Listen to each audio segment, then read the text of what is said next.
இப்போ நீங்கள் எதுக்காக இந்த வீடியோ கிளிக் பண்ணீங்கன்னு உங்களுக்கு தெரியுமா? இல்லை இதுக்கு முன்னாடி பார்த்த வீடியோவை எதுக்காக பார்த்தோம்னு ஞாபகம் இருக்கா? உங்கள் ஃபோனை நீங்கள் 4 நிமிஷத்துக்கு முன்னாடி தான் செக் பண்ணியிருப்பீங்க. ஆனால் மறுபடியும் உங்கள் கை ஆட்டோமேட்டிக்காக உங்கள் ஃபோனை நோக்கி போகுது. அந்த ஃபோனில் எந்த மெசேஜும் புதுசாக வரல, யாரும் உங்களுக்கு லைக்கும் போடலை. பின்ன ஏன் நம்ம கை அந்த ஃபோனை நோக்கி போகுது? நீங்கள் தோத்துட்டீங்க நான் சொல்ல வரல, உங்கள் மூளை ஒரு லூப்பில் மாட்டிக்கிச்சுன்னு தான் சொல்ல வரேன். இது உண்மையாக இல்லைன்னு உங்களுக்கு தெரியணும்னா ஒரு 5 நிமிஷம் உங்கள் ஃபோனை உங்கள்கிட்ட தள்ளி வைங்க.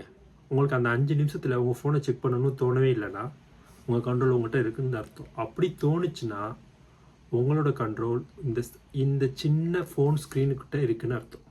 காலையில் இருந்த உடனே நம்ம பல்லு தேய்க்கிறோமோ இல்லையோ, நம்ம ஃபோனை எடுத்துறோம். உடனே எடுத்துகிட்டு வாட்ஸ்அப் ஸ்டேட்டஸ் பார்க்குறோம், அடுத்து இன்ஸ்டாகிராம் போகிறோம், கொஞ்சம் யூடியூப் ஷார்ட்ஸு, ஒன்று மாற்றி ஒன்று போய்கிட்டே இருக்கும். கொஞ்சம் யோசிச்சு பாருங்கள், கடைசியாக எப்போ நீங்கள் ஒரு 5 நிமிஷம் எதுவுமே பண்ணாமல் சும்மா இருந்தீங்க? பஸ்ஸில் போகும்போது, சாப்பிடும்போது, பாத்ரூம் கூட ஃபோன் இல்லாமல் நம்மளால் போக முடியல. இது ஏதோ சாதாரண ஒரு விஷயம்னு ஈஸியாக நம்ம கடந்து போயிடுறோம். அங்கே தான் தப்பு பண்ணுறோம். இதுக்கு பின்னாடி மிகப்பெரிய ஒரு நியூரோ சயின்ஸ் ஒளிஞ்சிக்கிட்டு இருக்கு. நம்மள முக்கால்வாசி பேருக்கு தெரியும் நம்ம மூளையில் டோப்பமின் ஒரு ஹார்மோன் செக்ரிகேட் ஆகுதுன்னு.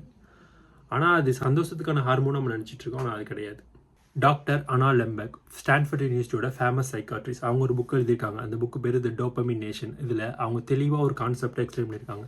நம்மளோட பிரெயின் நம்மளாம் சின்ன பிள்ளையில விளையாண்ட சீசா கேம் மாதிரி தான். ஒரு பக்கம் ப்ளஷர், இன்பமான விஷயங்கள்லாம் இருக்குது, இன்னொரு பக்கம் பெயின், துக்கமான விஷயங்கள்லாம் இருக்குது. இப்போ நம்ம எப்போல்லாம் காலையில் எழுந்திரிச்சு ஃபோனில் இன்ஸ்டாகிராம் பார்க்குறோமோ, டிக்டாக் பார்க்குறோமோ, ஒரு பஸ்ஸில் நிற்கும்போது ஏதாவது மியூசிக் கேட்டுக்கிட்டே போகிறோமோ, அப்போல்லாம் நம்ம சந்தோஷமாக இருக்கோம். டோப்பமின் அதிகமாக செக்ரிகேட் ஆகி இந்த ஸ்கேல் இப்படி போகுது. ஓகே, ஆனால் இந்த பக்கத்து என்ன இருக்குது? பெயின் இருக்குது. நம்ம உசுரோட வாழணும்னாக்கா நம்ம பிரெயின் இதை லெவலாக வச்சு இருந்தே ஆகும். இந்த பக்கம் பிரெயின் வைக்கும்போது நமக்கு ப்ராப்ளம் ஸ்டார்ட் ஆகுது. இங்கே தான் ட்விஸ்டே இருக்குது. இன்னும் தெளிவாக புரிஞ்சுக்கணும்னா, டோப்பமின்ங்கிறது ஒரு ஆன்டிசிபேஷனோட ஹார்மோன். நீங்கள் எப்போல்லாம் ஃபோனை செக் பண்ணுறீங்களோ அப்போ உங்களோட டோப்பமின் ஸ்பைக் ஆகுது. இசிஜியில் வர கிராஃப் மாதிரி அது மேலே போகும். ஆனால் செக் பண்ணி உங்களுக்கு எந்த நைக்கும் இல்லை, நோட்டிஃபிகேஷனும் இல்லை, ஒன்றுமே இல்லைன்றப்ப நீங்கள் ஃபோனை கீழே வைப்பீங்க. அப்போ டிப்பில் விழுவும், மேலே இருந்து கீழே பள்ளத்தில் விழுந்துடும். அப்போ இந்த டிப்பில் இருந்த டோப்பமைன் மறுபடியும் மேலே போகணுன்னா அப்போ உங்கள் பிரெயின் உங்களுக்கு ஒரு சிம்டம்ஸ் கொடுக்கும். ஃபோனை போய் செக் பண்ணுறான்னு சொல்லும். மறுபடியும் நீங்கள் ஃபோனை கையில் எடுக்கும்போது இது மேலே போகும், கீழே வரும். இது ஒரு லூப் மாதிரி. நீங்கள் தெளிவாக இதில் மாட்டிப்பீங்க. ப்ராப்ளமே இங்கே தான் ஸ்டார்ட் ஆகும். இது ஒரு முடிவே இல்லாத சுழற்சி, லூப் மாதிரி மேலே கீழே நம்ம காலையில் எழுந்திரிச்சதுலேருந்து நைட்டு தூங்க வரையும் போய்கிட்டே இருக்கும். எப்போல்லாம் நீங்கள் செக் பண்ணுறீங்களோ அப்போ மேலே போகுது, டிப் ஆகுது, திருப்பி செக் பண்ண சொல்லுது, நீங்கள் செக் பண்ணுறீங்க. இதில் என்ன பிரச்சனை? நான் வேலைக்கு போய் என்னோட ஃப்ரீ டயத்தில் நான் ஃபோன் பார்க்குறேன், நான் பஸ்ஸில் போகும்போது நான் ஃபோன் பார்த்துட்டு இருக்கேன். இதில் என்ன ஒரு பெரிய பிரச்சனை இல்லையே நீங்கள் நினச்சிங்கன்னா, இந்த சீப் டோப்பமைன் தான் உங்கள் வாழ்க்கையை கொஞ்சம் கொஞ்சமாக அழிச்சிக்கிட்டே இருக்குன்னு.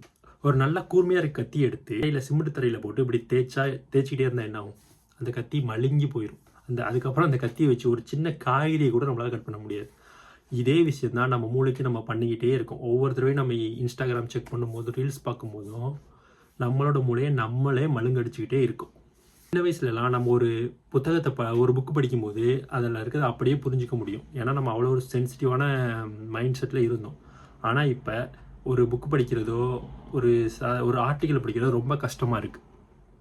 ஏன்னா உங்கள் மூளை 15 செகண்டில் தள்ளுற வீடியோவுக்கு பழகி போச்சு. ஈஸியாக அதுக்கு ஈஸியாக சந்தோஷம் கிடைக்கிது. அப்புறம் அது கஷ்டப்பட்டு போய் 1 மணி நேரம் புக்கு படிக்கணும்?